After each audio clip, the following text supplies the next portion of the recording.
In examining the history of education, we must confront the profound and questionable shift from the Trivium to the modern public school indoctrination system, a departure from teaching students how to think towards instructing them in what to think. This transition was not merely a coincidence, but a deliberate strategy aimed at creating a power differential within society. The liberal arts education, rooted in the Trivium, emphasized the cultivation of critical thinking skills, equipping individuals with the tools to analyze information, reason logically, and communicate effectively. However, the rise of the public school indoctrination system represented a departure from the Trivium tradition. Instead of nurturing critical thinking, this new approach prioritized rote memorization and obedience to authority. In these institutions, students are taught to regurgitate information without understanding its significance, effectively developing a society lacking the ability to recognize logical fallacies or grasp the principles of sound reasoning. Consequently, the masses have become disempowered, rendering them susceptible to social engineering and egregious lies regarding the fundamental nature of our realm.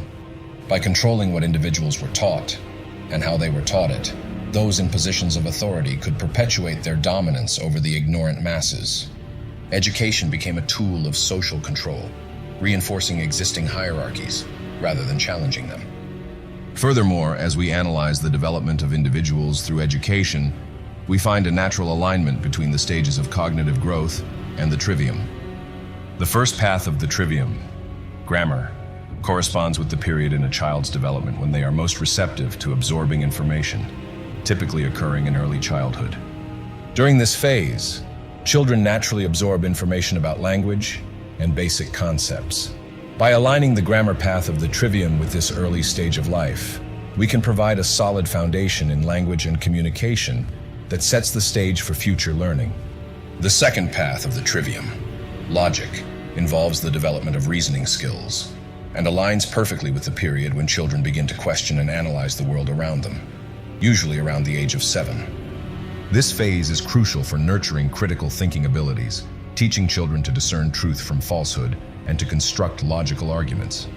Finally, the third path of the Trivium, rhetoric, is where students learn the art of effective communication, and it aligns perfectly with the period in adolescence when individuals become increasingly aware of their ability to inspire others through language and expression.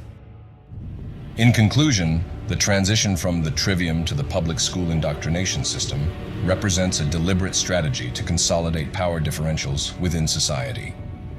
By reclaiming the principles of the Trivium and aligning educational practice with the natural stages of cognitive development, we can challenge this status quo and empower individuals to think critically, act independently, and effect meaningful change.